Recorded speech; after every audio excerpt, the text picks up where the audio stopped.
Seems like the winter weather has turned a little rainy on us. But that's okay.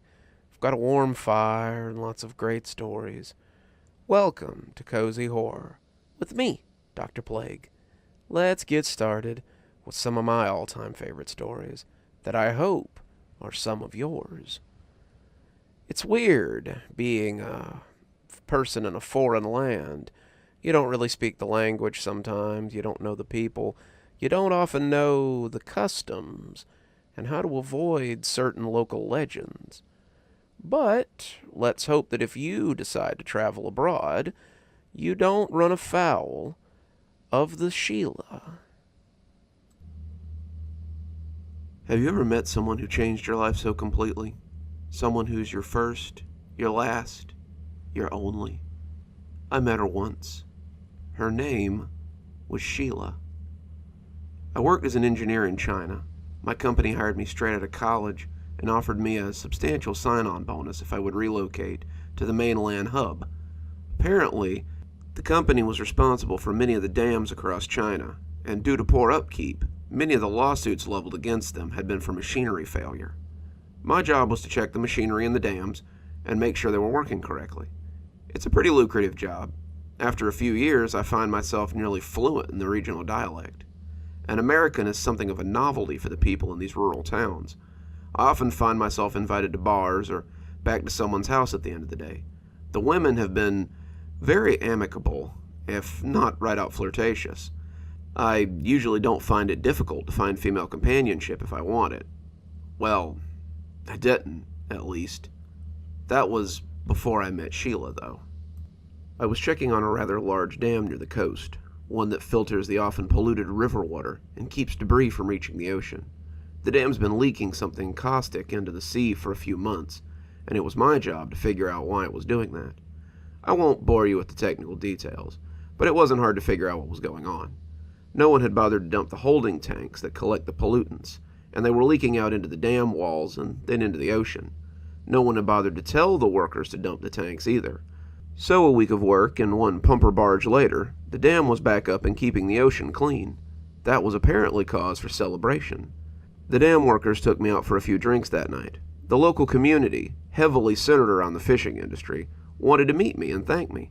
A celebration was held, and I was introduced to everyone from the village mayor to the town priest. The mood was definitely festive, and I remember being handed a small cup of strong liquor early in.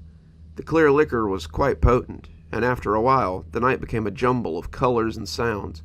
I danced and laughed and ate some of the best food I'd ever tasted. The whole village was so friendly that, after a while, I forgot to be self-conscious about my height or my nationality and just let myself be immersed in the moment. I was sitting under an overhang, a fourth cup of the strong liquor at hand, when I saw a goddess approach me. Her hair was pale, not blonde, but white, and her dress was seafoam green and clung to her. She had the eye of every man there, and had the ire of every woman. I remember thinking that she didn't seem to fit the standards of this place. She was tall, almost as tall as me, and her skin was darker, tanned, brown. She looked foreign, vaguely Middle Eastern, and I remembered thinking that she looked like no one I'd ever seen before. She sauntered up to me, her eyes promising things her body was more than capable of keeping, and extended a hand to me. "Dance?" she asked, her voice gliding out like a midnight tide. I reached out, shakily, and took her hand. She pulled me up, not easy to do, considering I'm mostly muscle and 6'2".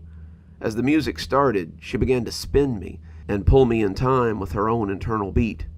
We moved as galaxies moved, a solar system unto ourself, and when I looked at her, I could see her barely contained longing.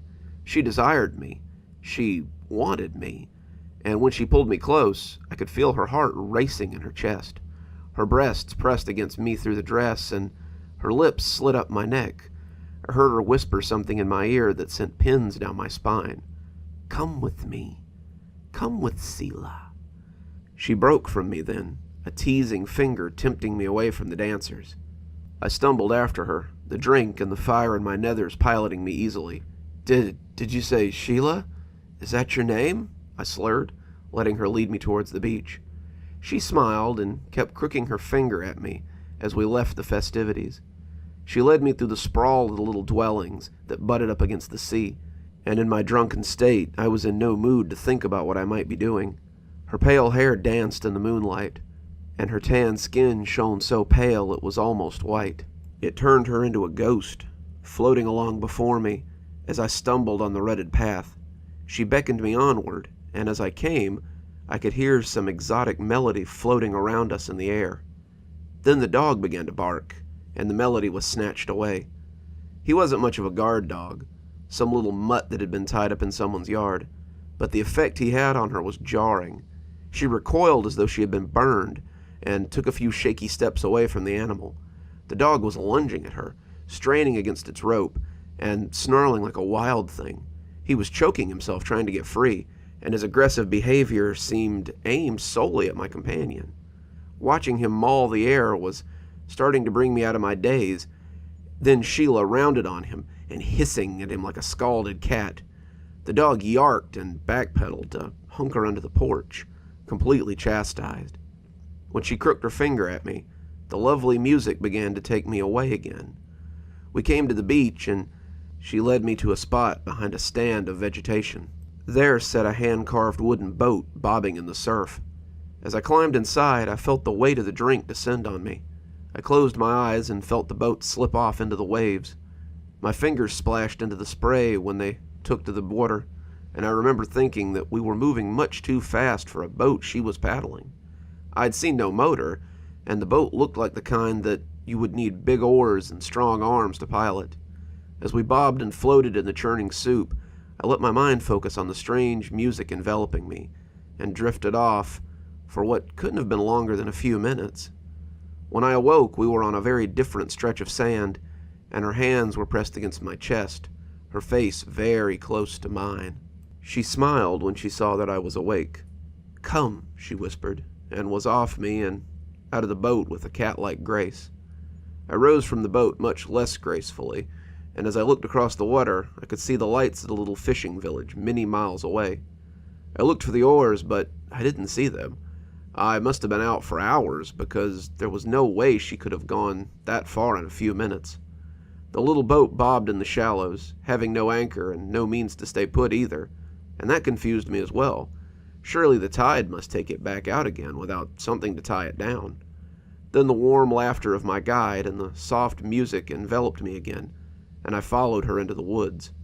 A lush jungle lay not far from the boat, and she was standing at the edge and looking lovely in her green dress. She moved into the tree line, begging to be chased, and in the light of the moon, I dogged her steps as my drink-soaked brain processed only the need to have her. The jungle vegetation was lush and thick. On any other night, I would have been hesitant to plunge into there for fear of snakes or poisonous insects. That night, though, I blundered in with wild abandon, and the deeper I went, the deeper I was pushed to go. When I crashed into a small clearing, a burbling pool splishing placidly, I looked around wildly. She was nowhere to be seen, but I could still hear the music, and I knew she couldn't be far. Suddenly, the burbling became a loud expulsion of water, and she rose from the water like a nymph. I must have looked ghastly myself, one shoe missing, clothes torn and tattered from my wild run, and my face awash with mud and sweat. She approached me, however, as though I were some Greek god. She slid her soft hands over my cheek and pressed her cool lips against mine. She tasted exotic, like oils and spices and something unknown. She tasted like the grave, but I wouldn't know that until later. She broke our kiss and slid her mouth to my ear as she whispered her last request. "Dance for me." I felt my limbs go taut, like a puppet whose strings have been pulled, and suddenly I broke into a wild and frantic sort of dancing.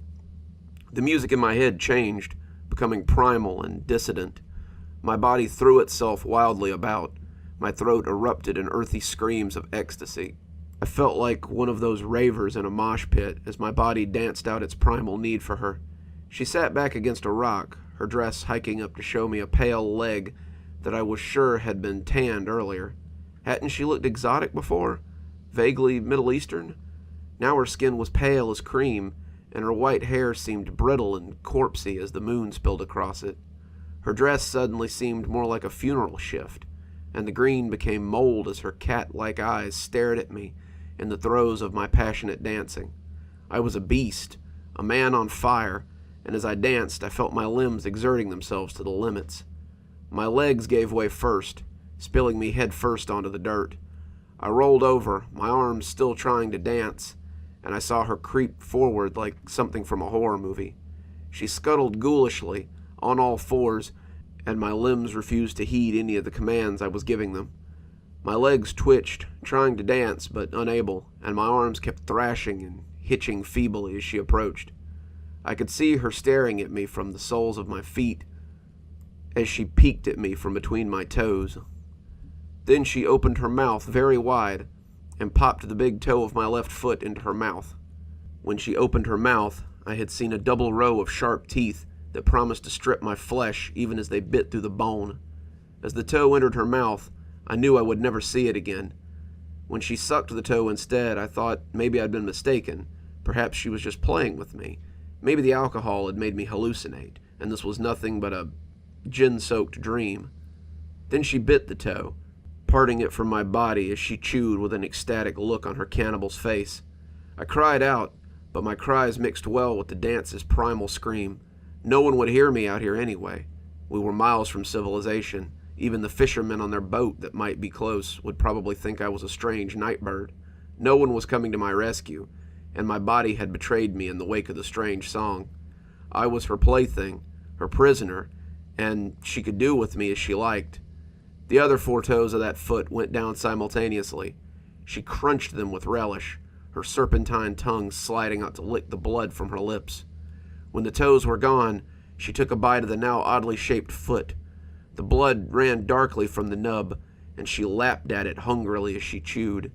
My throat felt raw from screaming, the pain intense and throbbing, and as she took a second bite, I heard my voice giving out from crying. She looked up at me, seductively enough to make certain parts of my body quiver, and began planting biting kisses up my leg. The wounds were red and oozing, her lips now painted in my blood, and as she bit her way up, I began to realize her destination. I tried to break free of her spell, not wanting to be parted from that particular portion of my body, but I was helpless before her. She kissed her way up my leg, her mouth splitting and the cheeks ripping at the corners as she prepared to bite through the front of my trousers. Then a dog howled somewhere in the jungle, and she cast her eyes fearfully towards it. She stared in the direction for nearly a minute, seeming unsure of herself. She was rattled. The dog's howl had put her off, just like the one on the mainland had. She stared out into the forest, eyes searching frantically. When nothing came running out of the jungle to challenge her, though, she turned back to her helplessly dancing victim. I'll save you the gory details. Needless to say, it was the worst pain of my life. I watched her throat bulge as she swallowed them down, a look of pure bliss on her face. My warm blood pattered down her placid face as she closed her eyes and basked in the taste of me. She looked up then, cat eyes searching, and I thought she might be seeing my heart as it beat in my chest. She licked the blood from her lips and stalked up my chest, grabbing my arms and holding them down fiercely, so my feebly swinging arms couldn't hinder her. Her mouth tore open at the corners again, and I closed my eyes against the oncoming rip of her 2 sharp teeth. The various wounds ached and bled, and at that moment I was almost glad that it was about to end. I just wanted the pain to stop. That's when I heard the howl, closer now than it had been, and something big slammed into her side. It knocked her off me, sending her squealing and hissing and driving her weight off of my hurting body. When I opened my eyes, I realized that it wasn't a dog at all. It was a wolf, a big black wolf with white snarling teeth and a pair of piss-yellow eyes that looked furious. My mind was a jumble. I didn't remember hearing about wolves in China, but I was far from upset by his sudden appearance. He leapt onto the woman and tore into her with his snarling maw. She hissed at him, slapping at him with her long nails, but as she showed some signs of driving him off, another wolf barreled from the jungle to join the first. As I lay bleeding, 8 of the largest wolves I had ever seen came snarling from the vegetation to ring her in. She looked at them. As her eyes met with mine, her face was full of fear. They buried her in a ring of ripping teeth and furry bodies. I didn't waste time. I dragged myself away from the clearing with what little strength I had left, making for the beach that had been so close when I had 2 whole feet.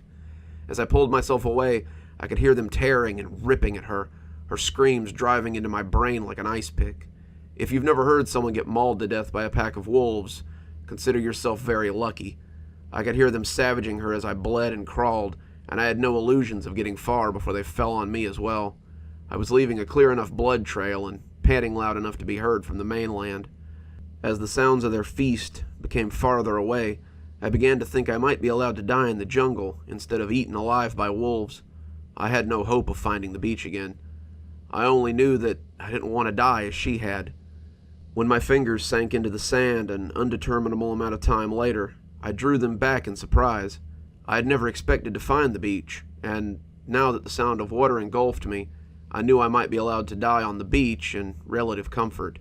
I dug my body out onto that beach, my various injuries crying out as the sand caked them and was ground into them. I dragged myself forward until I could feel the shore's wet edge, and then rolled onto my back and lay where the water might slide up and touch me as I was dying. It was cold fire against my injured foot, but I didn't care. The sound of waves would be a perfect backdrop for my last few minutes on Earth. I could still feel the blood leaking out of my foot and crotch, and knew I had lost a lot of it. I closed my eyes and prepared to die, when my eyelids were suddenly blasted by a bright light. I thought it was the sun for one pain-soaked moment. I thought I had fallen into a pain-induced shock and come to the beach by day. But when the lights went away, I opened my eyes in confusion. The light returned a moment later, and I shaded my eyes to see it wasn't the sun, but a searchlight. As it slid away, I saw it was on a little ship that was cruising towards the coast. When I flopped back down and closed my eyes again, it fell on me, and it held me in its regard. I heard people yelling, speaking in the native tongue, and there was a splash of boats being lowered into the water. I tried to struggle when they came for me, fearing that they were with her, but my body had reached its limits. I blacked out as the strong hands lifted me from the sand. The last thing I remember was feeling my back on the hardwood and wondering if it would be the last thing I ever felt. I woke up on the mainland, though. I had been asleep for 3 days. The doctors told me that some fishermen from the village had heard me screaming and come to see if they could help. My left foot was 60% gone. My left leg was in danger of needing amputation, since some of the bites had festered. My groin was a tube now. My reproductive organs were bitten off completely, and I was fortunate to be alive. Any longer, and you would have likely bled to death. As I lay in the clean white hospital room, being told I would likely lose my leg, and had lost the thing that at my age made me a man, I didn't feel so fortunate. The police came and asked me questions about what had happened, but you could tell they didn't believe me. The island I had been found on was private property, a nature preserve, and no one in the area ever went there for fear of the animals that lived there. They sounded like they thought I was a weirdo, some sex freak that had gone a little too far, and when I told them that the wolves had eaten the woman who had done this, they scoffed. If the fishermen in the village hadn't corroborated my story about leaving with a woman, they would have likely assumed I had done this to myself. I'd still be in the dark if the old man hadn't come to visit. He told me his name was Lee, and he had been one of the fishermen who had found me on the island. They had left the party after his brother had told them who I had gone off with. He said I was fortunate to be alive. Many people who ran across the Sheela were not so lucky. The what? I asked. Sheela. They are old creatures that live on the island. They are spirits, he said, trying to find the words to explain it. Not like our spirits, but still spirits. They come from the union of a spirit of air and a human. They feed on human flesh and love to entice their prey to a secluded area so they can extend their time with them. You said creature. You mean there are more of them? I asked, horrified. He nodded. We lose men to the island sometimes. Many villages do. Like you, some come back scarred and broken, saved by the wolves who hate the Sheela. You are very lucky, son. Never forget that. I lay back in bed, cold and wanting to throw up, thinking of others who had been lured to the island and devoured by that hateful thing. That was 2 weeks ago. The doctors say I will get to keep my leg, but there's nothing they can do about my situation below the belt. My company has offered to pay my hospital bills and sent over paperwork for a sizable settlement if I don't pursue any legal action for being hurt on the job. I told them I hadn't been injured on the job, but they don't seem to want to take any chances. The settlement will be more than enough to get home and start some semblance of a new life. I can't do what I used to do with one foot, so that part of my life is clearly behind me. So many things are behind me now. I tell my story not to elicit pity, but to warn those who might travel to this part of the world. Be careful who you follow home. That pretty face might hide some sharp teeth, and you might find yourself following your date back to her lair. There are Sheela out there still, and I can attest that their hunger and their cruelty are not like anything you've ever seen before. Be careful, and don't be her next victim. First good rain of the season, it sounds like. Too bad it's going to waste with all that cold weather out there, but I don't know. Maybe it'll turn into some snow. We'll just have to see, won't we? This is always a weird story to tell because it's one that actually happened to yours truly. I've got a few of those weird, true-ish stories, but this one I actually lived through, so I hope you enjoy the strange occurrence that happened to me when I was not yet 20, when I saw the shadows on the wall. When I was a kid, I lived in a haunted house. I know that sounds, and I don't want to sound pedantic, but I lived in an actual haunted house. It was never anything sinister throughout most of my childhood. You would see things out of the corner of your eye. You'd come downstairs and find things moved a little. My mom even had her hair pulled in the bathtub once, but it was an isolated incident that never happened again. Things moved downstairs, you'd hear weird noises, sometimes you'd hear voices, but it never went beyond that. It was annoying sometimes, but I never really felt threatened. It was just something that happened. Until my parents decided to sell the house. I was about 18 or 19 years old, and I'd just dropped out of college. Medical hadn't been for me, and I was just really burnt out and kind of lost. I had been writing since I was 8, but I hadn't discovered horror yet, and was still trying to hash out something in the fantasy trade. I had a job, and I had my parents' house to fall back on, at least until they informed me that they were moving 2 states away. They didn't have it all set up yet, but my parents were doing well enough that they could afford to go ahead and pick up another house to flip, while they were still trying to sell this one. They offered me a pretty sweet deal. Stay at the house and watch the dogs while they went and got the house ready to move. They'd be back in about 2 to 3 months after they had everything ready, and then they'd start moving everything up there officially. If they hadn't sold the house by then, I was more than welcome to stay and keep living in it for a while. This turned out to be moot since I didn't stay in the house longer than about a month. It started out with little things. Things were always going missing in the house. Car keys, coffee cups, and books, but now they were nowhere to be found. I lost my car keys 3 different times in that month, and each time I had to go to the dealership and get a new one made, to the tune of about $50. My school textbooks that I was getting ready to sell to a classmate also went missing, as did my Game Boy and a bill that I'd been planning on paying to keep myself out of debt. That's just the stuff I can remember, but it was a constant struggle, waking up and wondering what was going to be missing. The dogs also got very nervous in the house.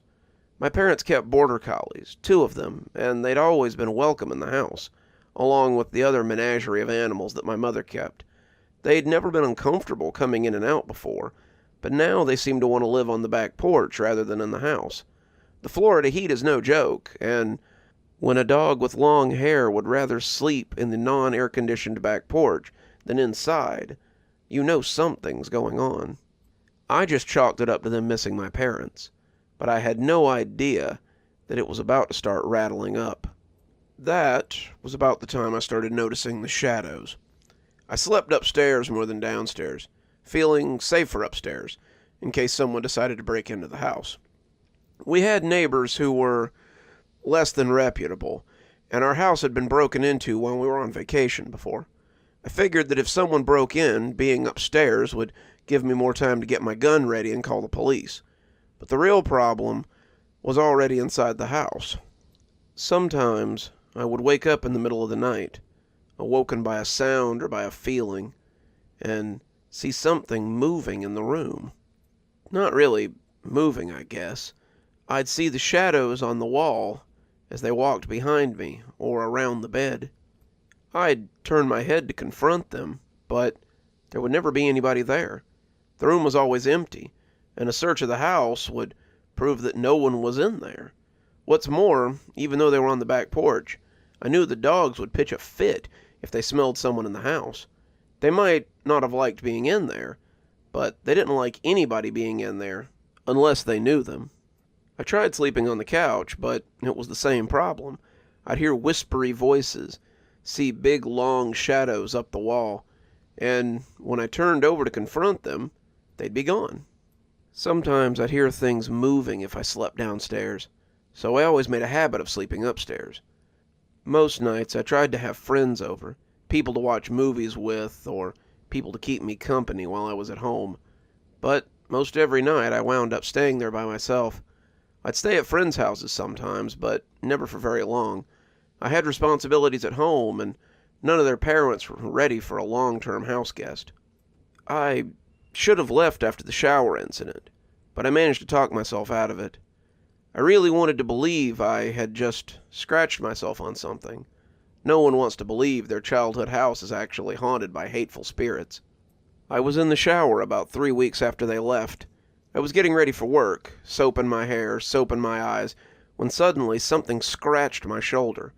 I opened my eyes and immediately regretted it, but I started looking around to see if one of the cats had scratched me, or if I had run up on a hook or something. Mom had little hooks on the wall for loofahs and things, but they had already been taken down. I didn't see any cats or anything in the bathroom, and I went back to cleaning the soap off myself before inspecting the scratch. It was from my shoulder blade to my mid-back, and it looked like 3 long scratches that looked a little infected.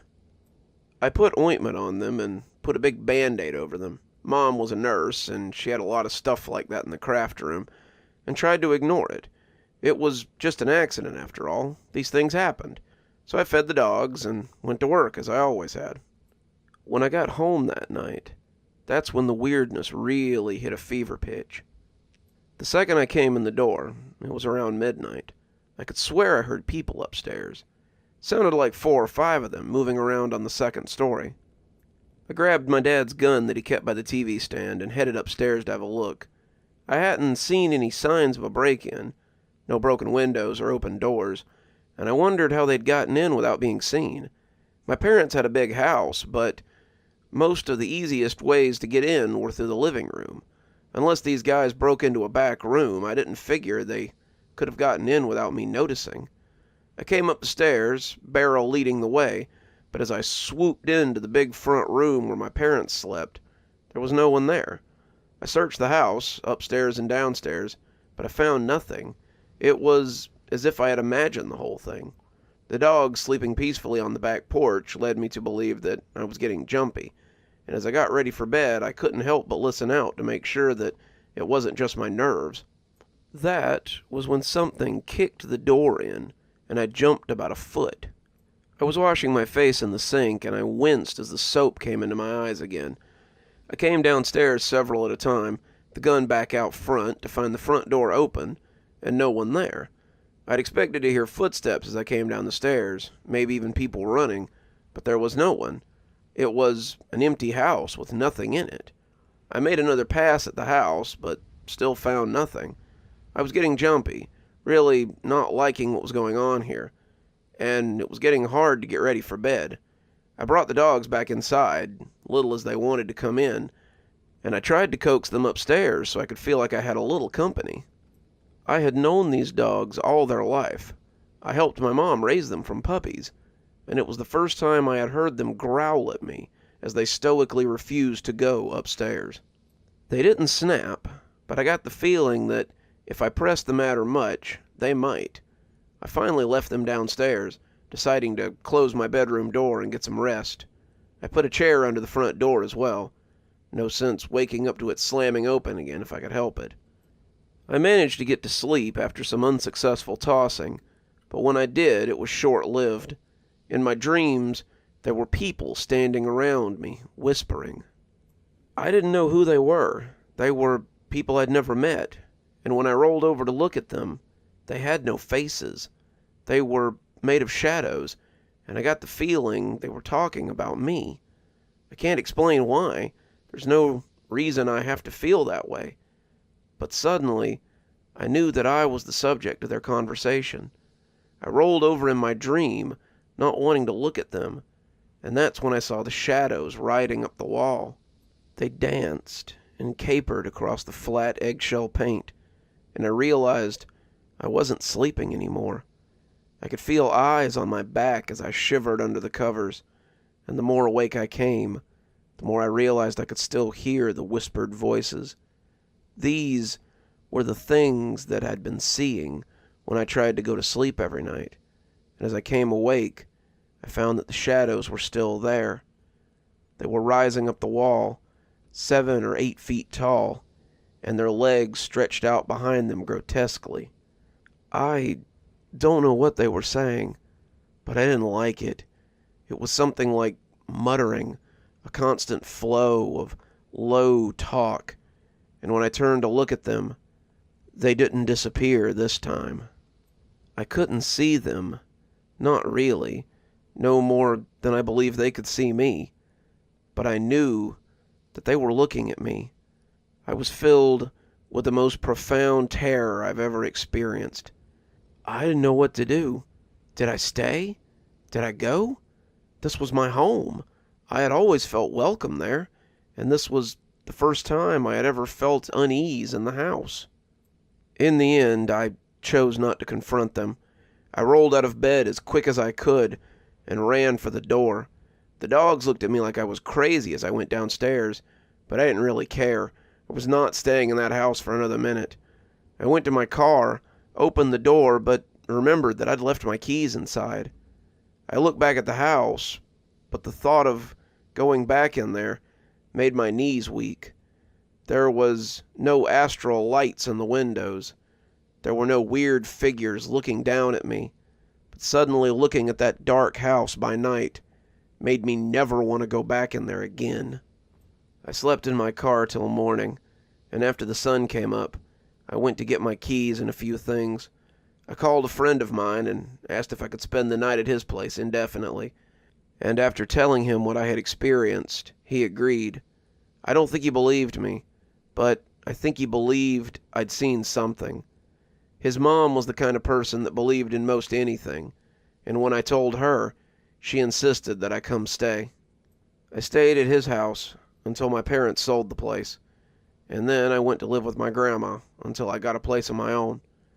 I thought I might be done with the weirdness in the house, but it had one last surprise for me. I went back a few weeks later to help them move some of their things onto the truck, and when we lifted the sectional, I found something I'd been looking for. Underneath the couch was everything I'd been missing, stacked in a neat pile and just waiting to be discovered. My dad laughed about it, saying I must be kind of scatterbrained, but I knew I'd checked under the couch many times. I helped them move their stuff on the truck, but insisted on being gone before dark. They thought I was being silly, but I never came back there again after dusk. When they sold the house a few months later, I got my stuff out and never came back. My mom got into ghost tours and things later in life, and did some research on the place after I told her about my experience. She was almost giddy when she told me about the checkered past of the house we lived in.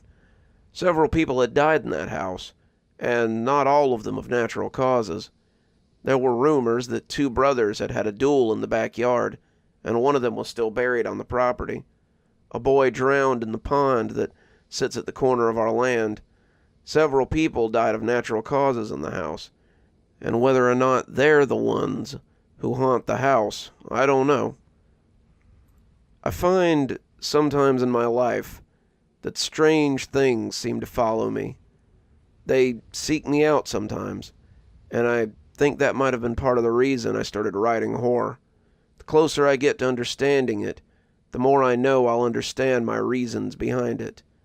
And that's not the only strange thing that's ever happened to me. Perhaps I'll tell you about a few others sometime, if you like. Whew, boy, a trip to this next locale seems like just the thing for me. I bet they don't have to deal with these kinds of torrential rains. So let's go in from shadows on the wall to shadows of the valley and see what it's like down there when we all go west for a little bit. Hey guys, it's me again, back with more of my travel diaries. I heard how much you guys liked my trip to Maine, so I figured I'd share my latest travels with you. I was in Arizona, taking in a local festival, when my editor asked me if I would investigate a mesa about 3 hours away. I wasn't really on board. I'd met someone at the festival and was looking forward to spending a couple of days with them. But when I saw the advance check that he sent along, I was excited to get underway. I know, but I have bills to pay too, and festivals come and go. So I hopped in my rental car and headed for the Lost Dutchman State Park near Phoenix. The state park is pretty interesting. Lots of red rocks and cacti. Kind of reminds me of the old westerns I used to watch with my grandpa. There's a lot of buttes, and you have to be careful about critters getting into your campsite, like most places in the desert. The instructions I was given were for a particular canyon with a name that was nearly unpronounceable to me.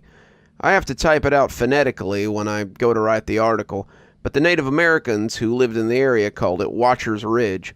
Apparently, lots of campers in the area have reported seeing strange figures up on the ridge that surrounded the valley, and it was supposed to be pretty cool, if not a little spooky. I asked some of the park rangers about it, and they told me they had never seen anything like it, but maybe it was possible. You do see weird stuff out here from time to time, one of the old park rangers told me, and you do get kids who come out here to use drugs every now and again. Not that would change their experience. There are old places, and sometimes they're home to old things. Watch yourself out there and make sure you're being safe. I asked him if he had any advice for capturing photos of the Watchers, and I wish I had listened to what he said. My advice is that I wouldn't. Things like that don't like being looked at for too long, and they certainly don't like having their picture taken. Do yourself a favor, young man. Take some pictures of the butte, do a little camping, see your Watchers, but only write about what you see. People go missing out there, and it could always be because they decided to take more than memories home with them. I drove the car down into the canyon, and by nightfall I had a fire pit dug and my tent pitched. I walked around a little as the afternoon grew shadows, taking pictures of wildlife and the gorgeous views. It was hard not to feel intimidated by the towering buttes that surrounded my campsite, and I took a lot of pictures. As the sun set, I made my way back to my tent and started making inroads on dinner. I sat by the fire a little while later and watched the sky come to life. It was a beautiful night, the stars spreading out before me like a tapestry, and I was feeling cozy as I sat beside my fire and took it all in. Still hadn't seen any Watchers, but the reports had said they didn't come out till later. It was early spring, and the next closest fire was a little dot on the horizon.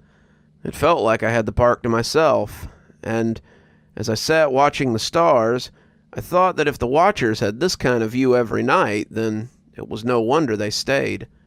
Speaking of Watchers, I kept an eye out for them as the night grew late, but I didn't see any.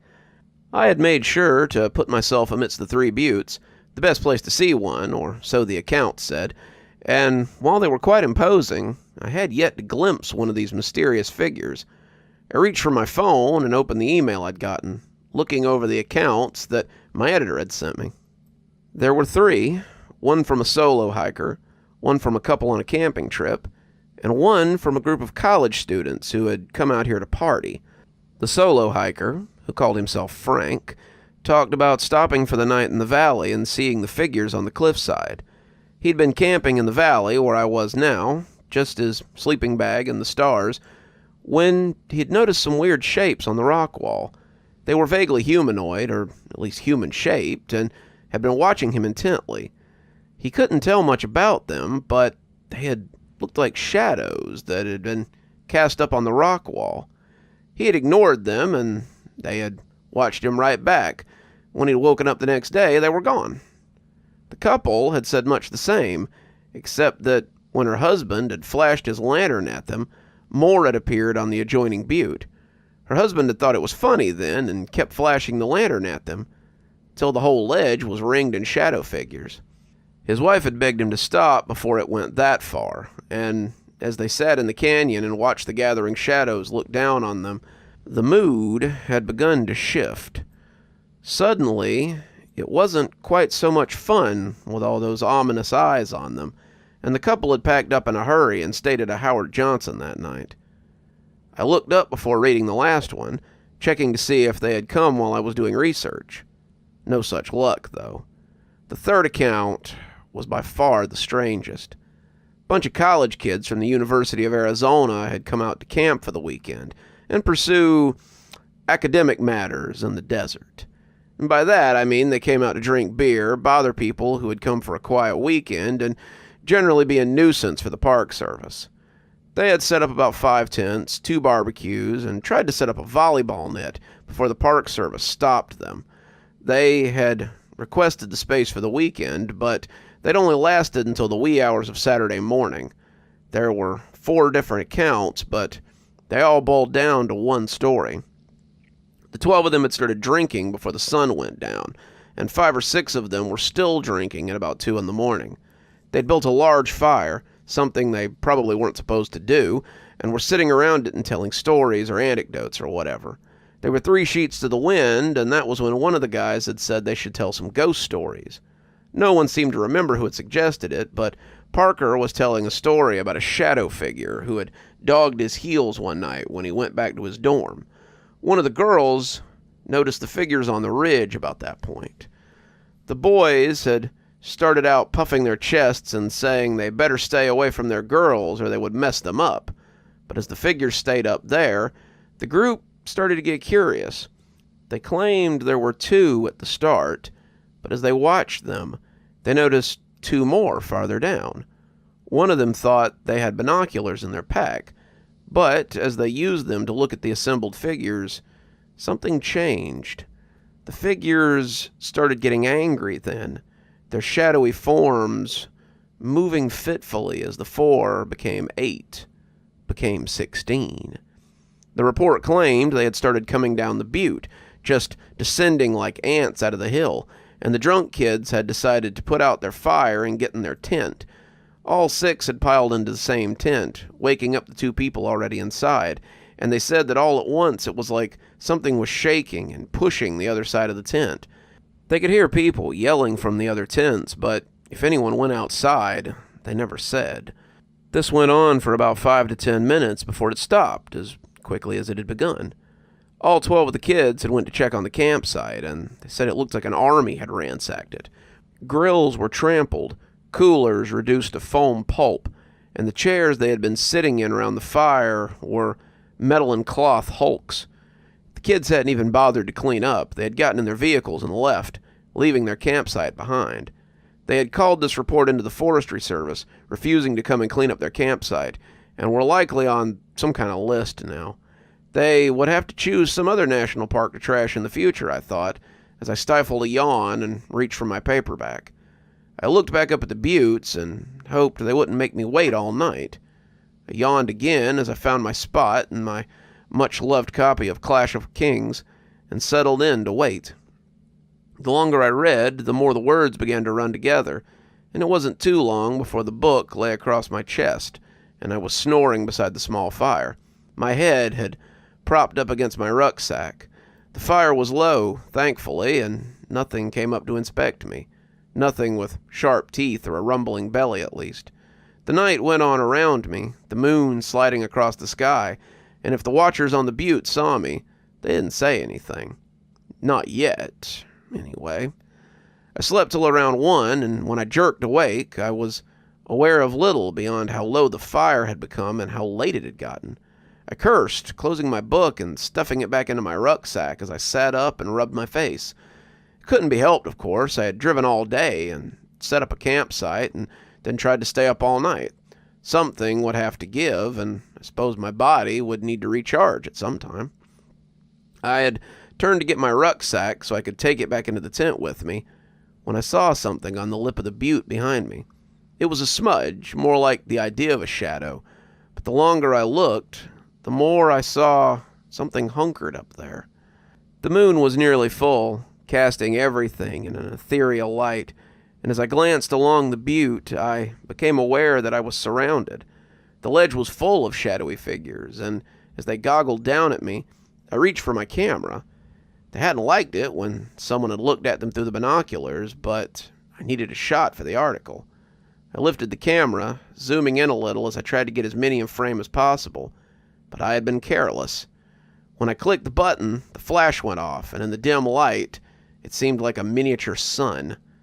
I could see them through the little window, the zoom pretty good on my camera, and the way the kids had described them hadn't done them justice.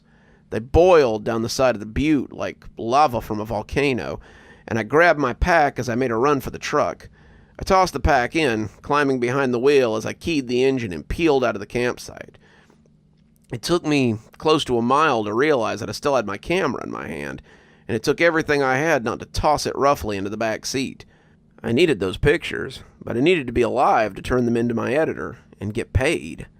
The moon was pretty full, as I said, and it cast the flatlands below the buttes in stark light. I could see them roll over my campsite, and as they came after my car, I continued to floor it. They were fast, but after a mile or two, I stopped seeing them. By the time I got to the lodge on the edge of the camping area, they were gone. But I still kept driving till I made it to the visitor center near the entrance to the park. I slept in the back seat with the doors locked until the sun came up. And then I went back to clean up my campsite. I was a little braver than a bunch of kids, at least when the sun was up. My campsite was destroyed. The tent was wrecked, pulled up and shoved about 20 feet from where I'd staked it.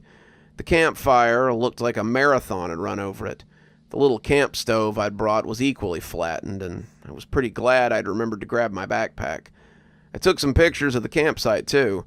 Might as well give the reader the full picture of what they might be encountering. I cleaned up the mess, piling it in the back of my rental car, and dumped it all into the dumpster near the ranger station. "Looks like you got more than photos," came a voice from behind me. I turned to find the ranger from the other day, his arms crossed as he leaned against the side of the bus shed that sat near the dumpster. He didn't look mad, more bemused than anything, and I couldn't help but chuckle a little as I nodded. He was right. I hadn't listened, and I had paid the price. "Yeah, guess I should have listened." He shrugged. I didn't figure you would. Some people just have to go looking for things, and they need proof to take back. Just glad you made it out in one piece." I asked him what he meant, and he glanced behind him before stepping in closer. He clearly didn't want to be heard. "I didn't lie yesterday. I've never seen anything like what you're talking about. That being said, we do find abandoned campsites from time to time. It's usually people just camping in their sleeping bags under the stars, the ones who don't have access to a tent. Even a simple door seems to keep them out, but that won't stop them from pushing it. We had a fella and his RV pushed over a few years back, and we had to get a tow truck out there to pick it up. His kids had been stargazing and must have noticed that they had an audience. We started telling people to be careful, but we haven't had a disappearance since last year, and I didn't think they would bother you. Guess I was wrong." I got a hotel not too far off to finish my article.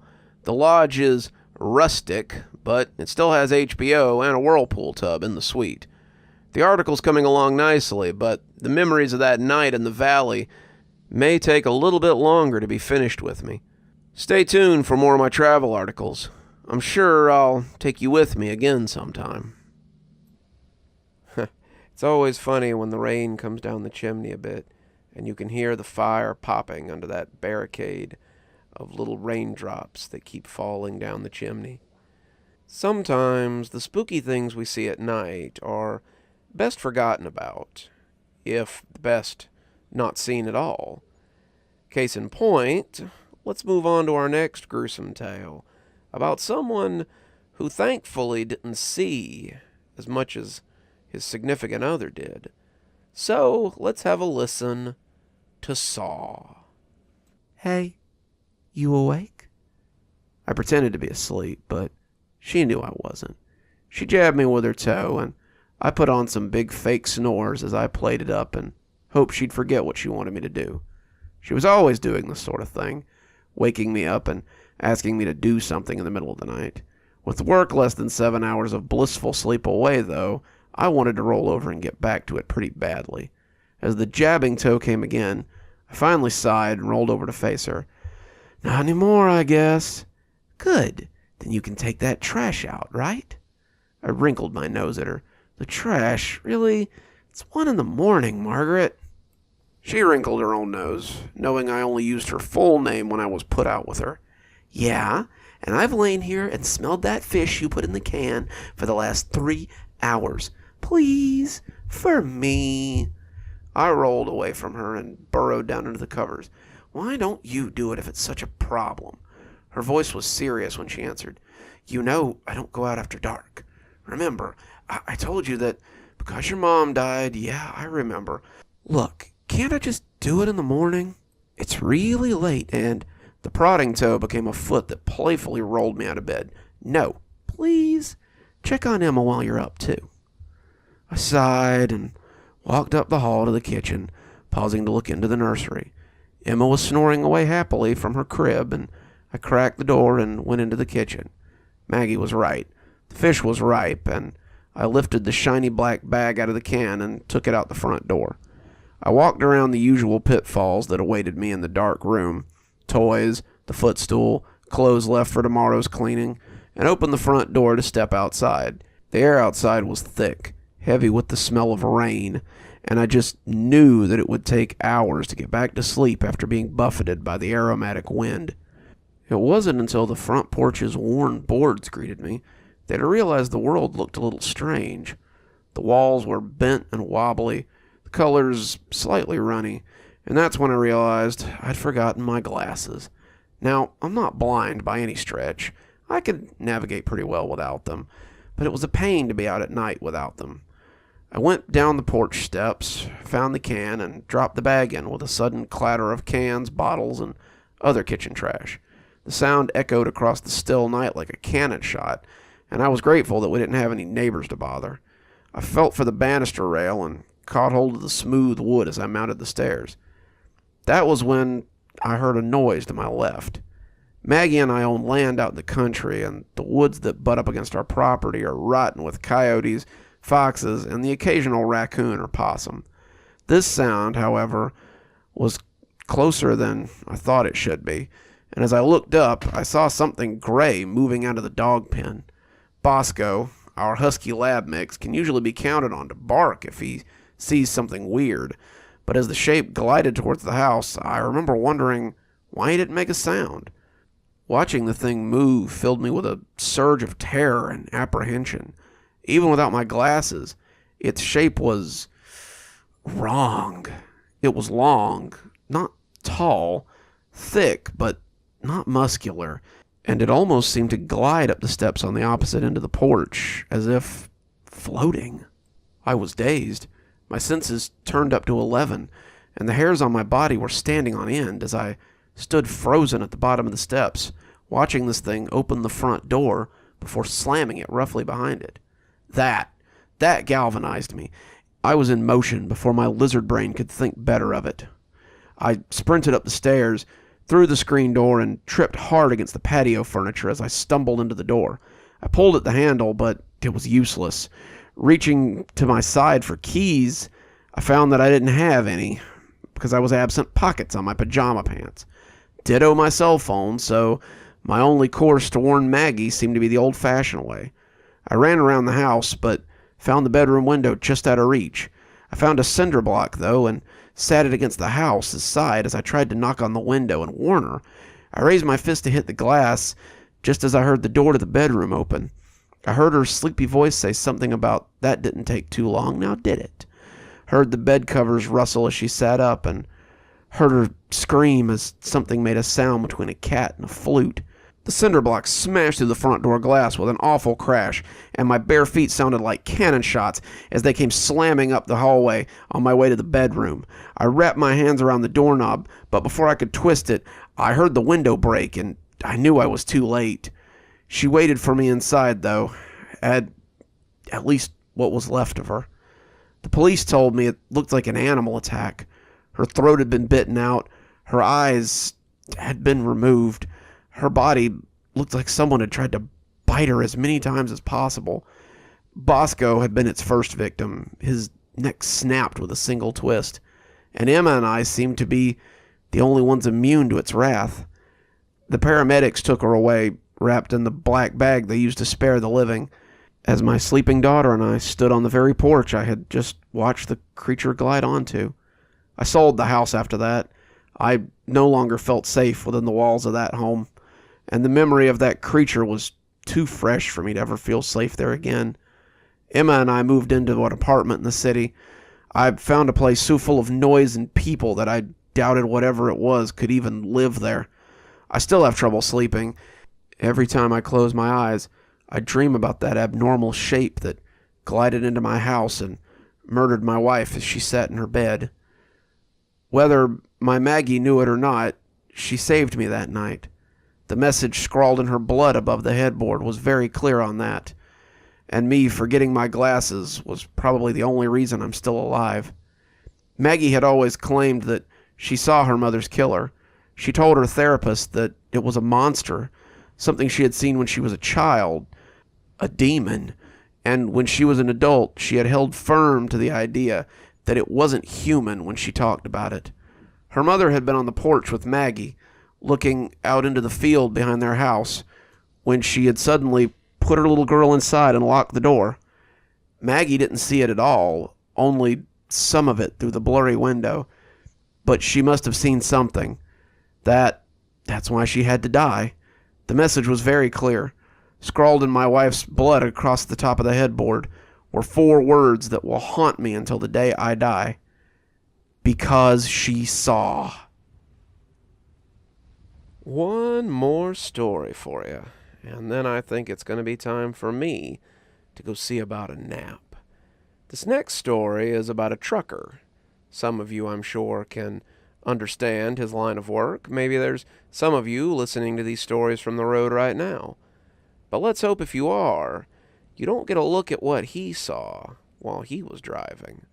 So let's hear a little about the reflections from the highway. Driving is easily the most boring part of my job. I work as a salesman for an all-in-one printer company. Business has been slow the last couple of years, with the rise of personal printers, but our loyal customer base has really helped us get through these troubling times. That's why I was in Garrison and Marco's attorney at law that day. I'd been trying to sell them on the latest color all-in-one model to replace their current one, which was a few years old. They had sent me back to the office with a "we'll think about it," and I had started my 4-hour drive back to said office. That's how I came to be on the highway behind the truck in the first place. The sun was setting when I left the law firm. By the time I got on the highway, it was already dark. I mingled with the other cars as we merged in with the big rigs that made the interstate their home. I was behind a particularly large 18-wheeler when I first noticed the thing. It started out as a reflection. Have you ever noticed how an animal's eyes will reflect the light? Well, it was like that. I was sitting behind him with my low beams on when I noticed the sparkle from underneath the trailer. It was 3 or 4 small reflective points, and in my mind, I sort of obsessed over it. What could possibly be making those reflections? Some sort of axle? Maybe something ornamental that the driver had stuck under this truck.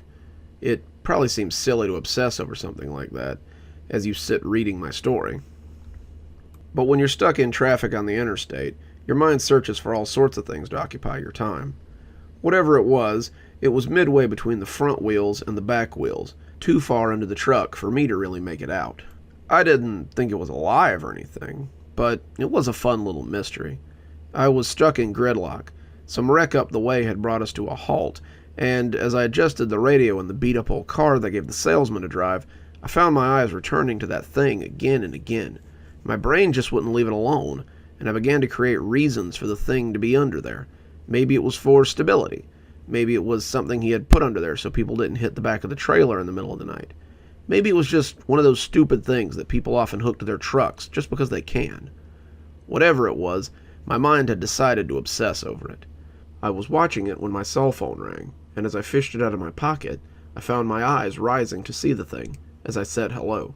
So, Can we go ahead and put them down for a new printer? The boss asked. They said they'd have to think about it, but they also said there's nothing wrong with their current printer, so I wouldn't expect to see any orders from them. Damn, I was really counting on offloading a couple of these to the firm. Did you tell them about the added features? Of course I did, sir. And I was about to tell him that I was no rookie salesman when I looked up and almost dropped the phone. The thing I had been focused on for the last 20 miles had moved. It was subtle, but when you've been staring at it for as long as I had, you notice these things. The thin fiber filament had shifted somehow, and the pattern had changed. I was almost sure of it. I could hear my boss asking if I was still there, and I assured him that I was. I told him I would be back in the office in a few hours, and he told me just to head home. I could turn in my reports tomorrow. Sounds like you could use the sleep. You're sounding a little jittery. I thanked him and told him I'd see him tomorrow, before hanging up the phone and looking back at the thing under the truck. I could also see 6 surfaces reflected back at me now, instead of the 4 I had seen a moment ago. They looked even more like eyes.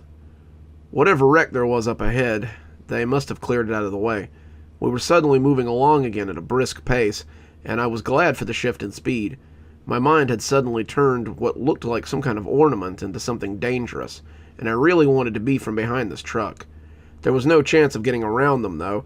The traffic was still pretty tight, and I was pretty well trapped behind this 18-wheeler and the 18-wheeler beside me. So for the next 2 hours we drove, the most nerve-wracking 2 hours of my life. The longer we drove, the more I was convinced that it was no optical illusion.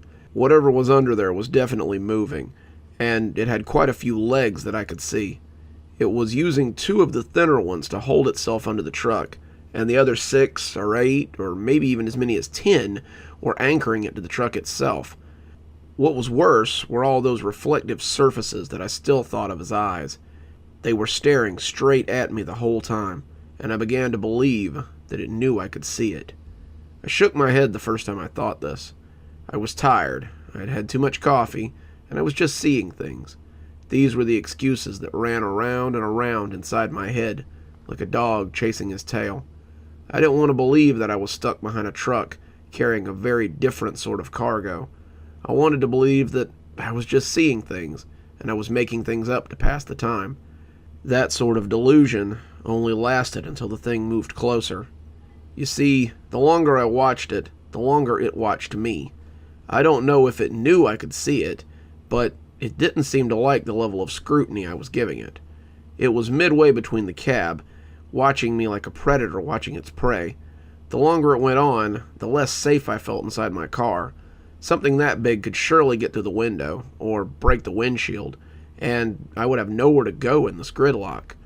But I was still trying to be rational, trying to be realistic. There was no way that whatever it was alive. It was a trick of the light. It was my mind playing tricks on me. When I finally got home, safe behind the door of my apartment, I would laugh about how silly I had been, and feel really stupid. I was a grown man behind the wheel of a car, jumping at shadows. I began to use this idea as a security blanket, wrapping myself in it, so I didn't just go crazy right there behind the wheel of my car. That was when it moved. The reflective eyes shifted suddenly. I don't mean that they blinked or anything. I mean they shifted. 1 minute I was looking at it, and the next it was sliding beneath the underside of the trailer. Suddenly those eyes were coming closer. They were less than 10 feet away from my car now, peering from under the trailer at me as I tried to maintain my speed. I know how that sounds, but it's the truth. Whatever it was had finally gotten tired of being watched, and had decided to get closer. I felt a sudden stirring of primal fear. This must have been how early man had felt when it encountered something it just didn't understand. When it saw the long teeth and heard the growl of some unknown predator. When it saw the all too intelligent eyes of an animal that was a little too human reflected in the darkness. When it came to realize that the safety of its cave could also be a trap. I imagine that it felt just as helpless as I did now. Helpless, but intent on survival. I tried again to convince myself that I was being silly. This was nothing more than a trick of the light, some errant spiderweb under the cab that my headlights were catching that just now came loose and was presenting itself as some sort of boogeyman for me to be afraid of. I suddenly knew how to alleviate this fear. I would flip my high beams on. The high beams would show me the underside of the truck, and I could see that the source of my fears was nothing at all. I reached for the switch, my hands much less steady than I thought they should be, my fingers wrapping around the knob. For a moment, I just couldn't bring myself to turn the switch. Did I really want to know? Did I really want this thing to know that I knew?